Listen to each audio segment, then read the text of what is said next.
Olá, tudo bem? Sou Maria Aparecida Cida Neves, como costumam me chamar.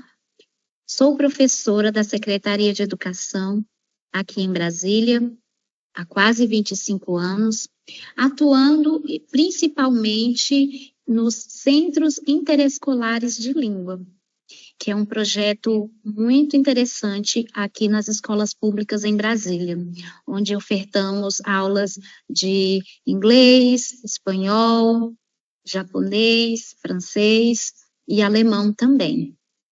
Bom, a minha trajetória como professora de português deu início ainda no período do mestrado, porque tenho mestrado na linguística aplicada. Tive como orientadora a professora Lúcia Barbosa, e já em 2018 eu trabalhava como professora voluntária com relação ao acolhimento linguístico de imigrantes e refugiados. Então, a minha experiência de português como língua estrangeira, ela iniciou com o português como língua de acolhimento. Atualmente, sou doutoranda no Programa de Desenvolvimento, Sociedade e Cooperação Internacional.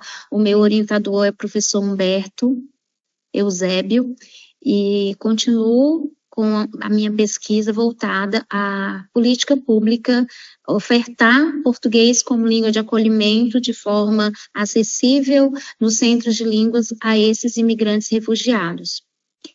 A minha trajetória até ingressar no ISF foi interessante porque o ISF, que é o Idioma Sem Fronteira, ele oferta sem fronteiras, tem esse objetivo, que é exatamente fazer com que o aprendizado de uma língua estrangeira ele seja acessível a todas as pessoas.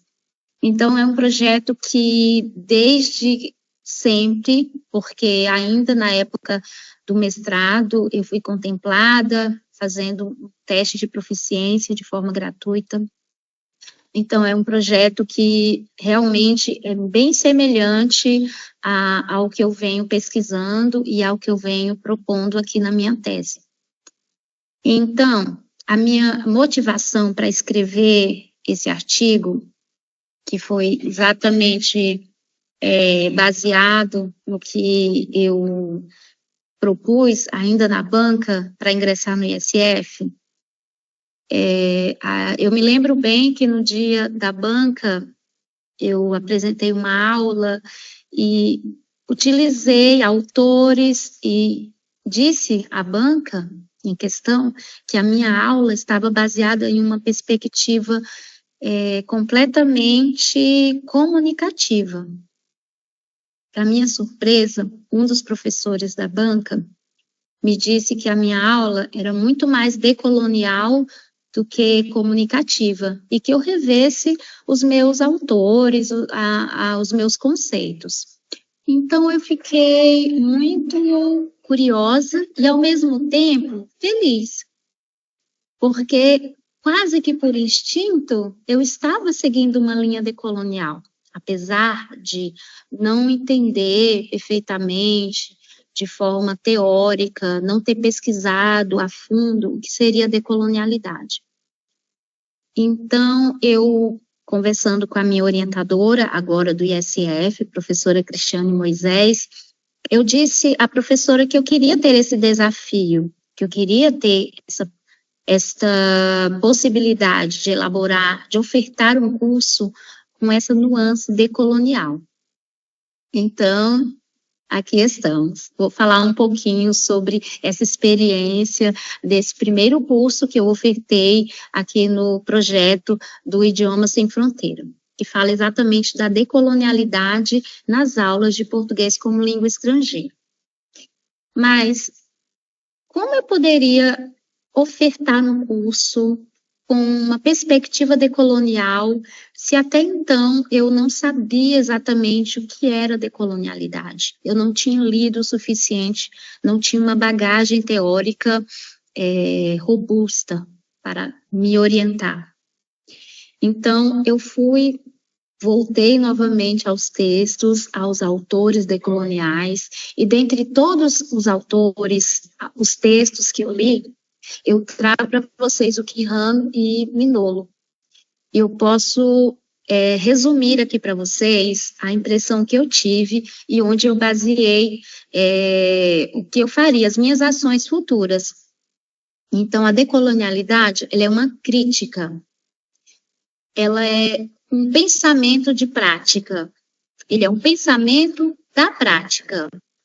E ela é a necessidade de criar novas formas de conhecimento. Então, eu achei fantástico, porque casava exatamente com o que eu já imaginava, com o que eu pensava. Afinal de contas, que português é esse que queremos ensinar?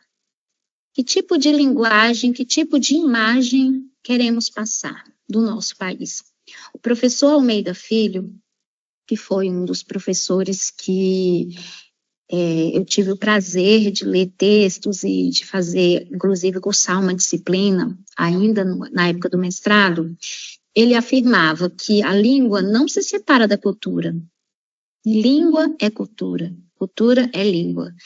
Então, numa perspectiva de país dominado e essas heranças que temos da colonização, elas não podem ser esquecidas, e elas fazem parte do que é o português hoje, do que é o Brasil hoje.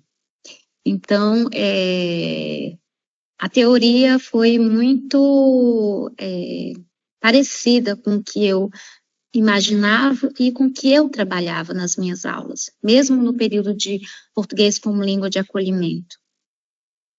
Então, depois de leituras reflexivas, eu optei por trabalhar um curso que falasse sobre o cotidiano.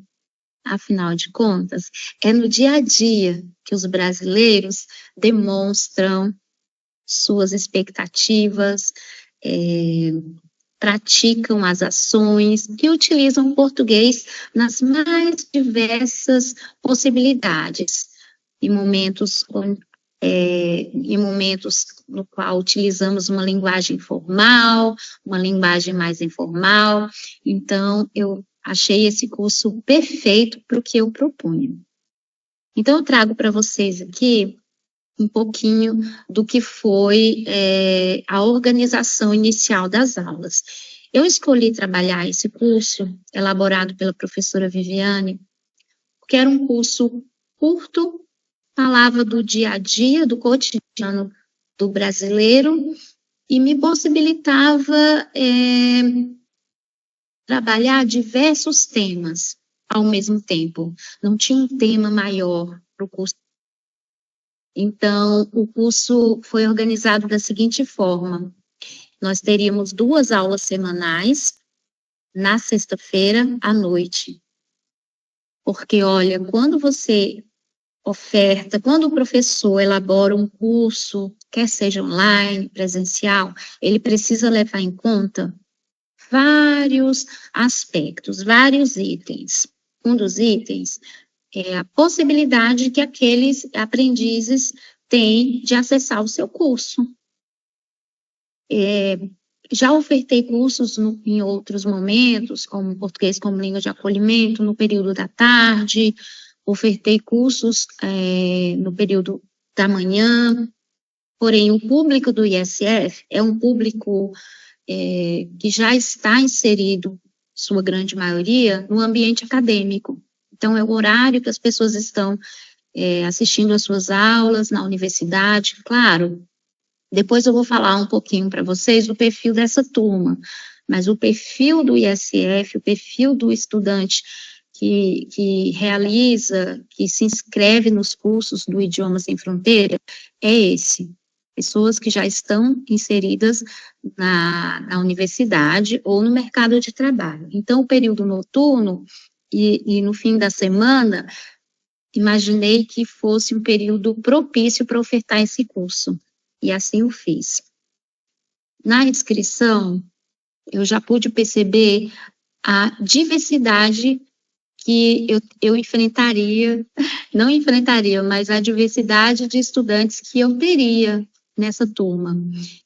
E aí você pode ver as nacionalidades diversas, as pessoas da Argentina, do Haiti, da Colômbia, Bósnia, Peru, Venezuela, enfim, uma miscelânea de línguas e de conhecimentos culturais diversos. E isso foi muito propício também para esse tipo para o que eu propunha nesse curso. Bom, eu optei pela plataforma do Google Meeting, que é um outro quesito, um outro item a se pensar quando você oferta um curso online. Você precisa pensar em utilizar uma plataforma fácil, de fácil acesso para aquele aprendiz, para aquele aluno. Por quê? Muitas vezes os alunos, eles assistem aula em locais completamente diferentes dos de uma sala de aula. Alguns podem assistir a aula dentro das suas casas, outros voltando para casa dentro do transporte público, outros acessam na rua. Então, se você oferta uma forma fácil, onde o aluno apenas com um clique, ele vai ingressar na aula, facilita tudo. Então, a aula não podia ser muito longa também, por conta da questão da internet. Então, eu optei pelo Google Meeting e com aulas semanais, apenas um dia, mas com uma duração de 2 horas. Seria um tempo suficiente para que eu ofertasse ali o tema da aula, também a parte gramatical e o exercício que nós sempre tínhamos algo prático ao final da aula. Bom, então eu planejei o curso que ele seria dividido em unidades. Como eu disse anteriormente, eu gostei muito desse tema, porque ele não me exigiu um tema gerador maior. Eu pude trabalhar pequenos temas em unidades distintas. Isso a minha professora orientadora me ajudou, me deu essa ideia e eu gostei muito. Então, cada unidade, ela teria 2 aulas e cada aula teria 2 horas. Então, tentei fazer algo bem equilibrado, de forma a ter início, meio e fim. Outro quesito interessante desse curso foram os slides que eu produzi. Slides bem multimodais, bem completos, com todas as informações, praticamente as informações que eu ofertei durante a aula. Então, aquele estudante que não conseguiu estar na aula síncrona, ele podia acompanhar pelo slide, que era postado no grupo de WhatsApp. Claro que criamos uma plataforma, um Google Sala de Aula, mas não funciona muito, pelo menos com essa turma não funcionou muito, mas o grupo de WhatsApp é muito interessante, foi muito interessante, porque os estudantes poderiam acessar os slides e outros links que porventura, eventualmente, não só eu postava, como eles também trocavam esses conhecimentos. Outra característica que eu quero compartilhar com vocês desse curso foram os temas das aulas, das unidades, né, aliás. Então, eu nomeei cada unidade e para cada aula tinha um subtema. Então, a unidade 1 se chamava Prazer em Conhecer, porque eram as 2 primeiras aulas.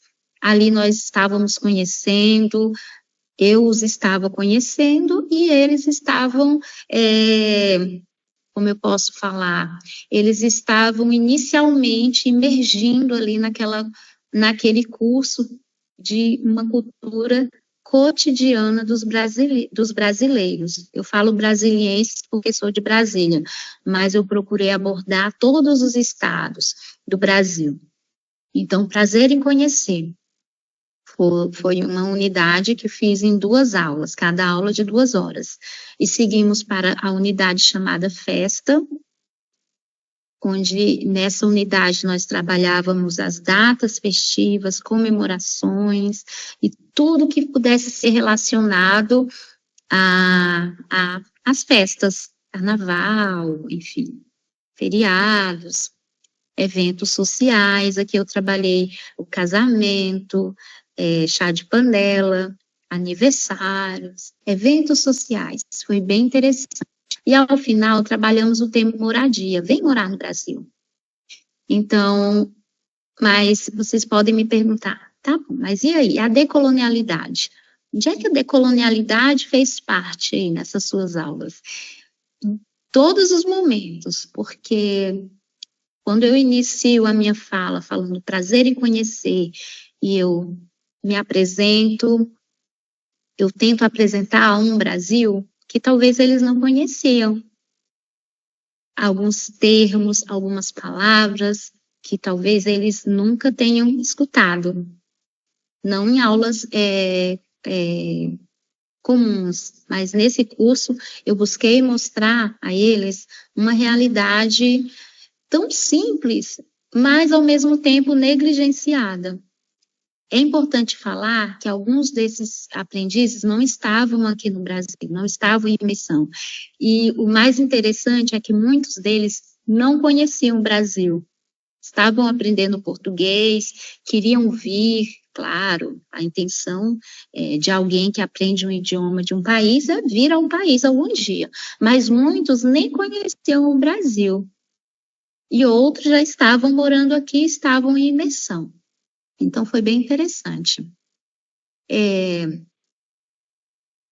Para exemplificar o que eu estou dizendo, eu trabalhei o Dia Internacional da Mulher, numa daquelas etapas, daquela unidade que eu falava sobre feriado e comemoração, e claro, eu venho apresentando uma mulher, Carolina de Jesus. Apresentei o livro Quarto de Despejo, e li um trecho do que foi dito, de sua biografia, fizemos um debate.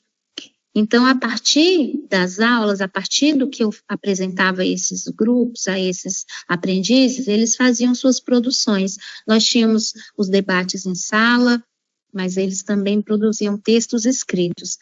Esse texto é de uma aluna da Bósnia, e ela ficou muito impressionada com essa autora, que até hoje não é considerada por alguns brasileiros como uma escritora, porque não era uma pessoa que frequentava a academia, então não a consideravam como escritora. Vários outros assuntos nós fomos tratando ao longo das unidades.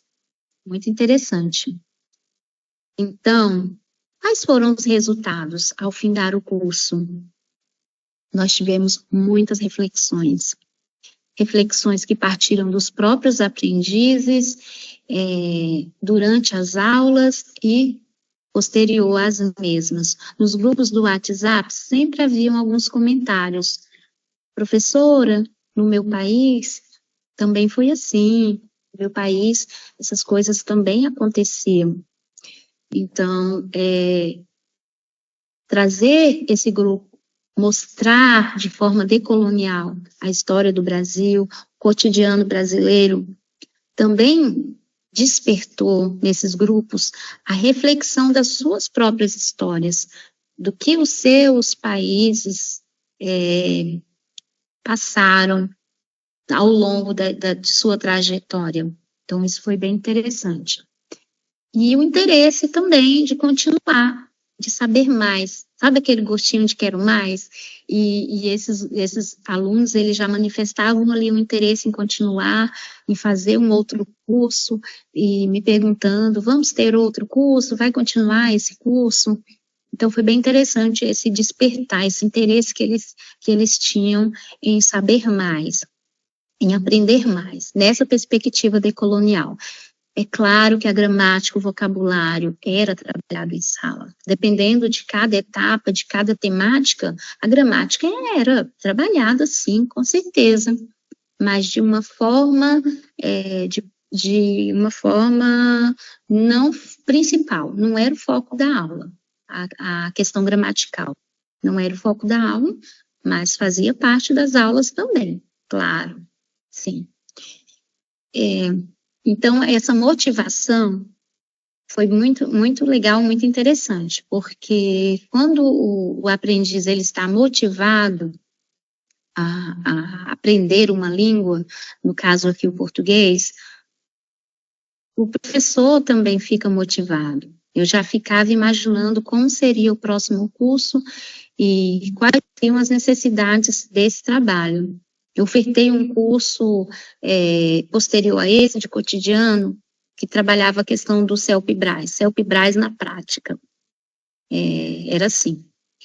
Mas eu penso que todas as nossas reflexões, nós professores, colaboradores do Idioma Sem Fronteira, que é um projeto que busca exatamente ampliar e facilitar o acesso ao aprendizado, nós devemos ter uma fala muito parecida com a nossa prática. Eu não posso e não devo ser uma professora que ingressa num projeto como esse, que é fantástico, porque é um projeto pensado exatamente para ajudar, para facilitar o acesso a pessoas que não têm, talvez, tantas oportunidades, ou por um custo financeiro bem menor, porque as aulas são gratuitas, de conhecer um outro idioma, e conhecer um outro idioma numa perspectiva bem diferente do que é ofertado nos cursos usuais de línguas. Então, a minha prática não pode ser diferente da minha fala. E aí vem o Paulo Freire, que é fundamental diminuir a distância entre o que se diz e o que se faz, de tal forma que, num dado momento, a tua fala seja a tua prática. Então, eu já era decolonial, eu já agia de forma decolonial e não sabia. Então, esse curso me proporcionou esse momento de reflexão também na minha carreira. Aqui eu trago para vocês as minhas referências, professor Almeida Filho, professora Lúcia Barbosa e muitos outros, que me auxiliaram a conhecer, a ter uma base teórica mais robusta para que eu pudesse elaborar e ofertar coerente com o que eu acreditava. E se vocês quiserem saber mais, trocar alguma informação, algum texto, aqui está o meu contato, vocês podem entrar em contato comigo e eu vou ficar muito feliz, tá bom? Muito obrigada e até mais, gente. Tchau, tchau.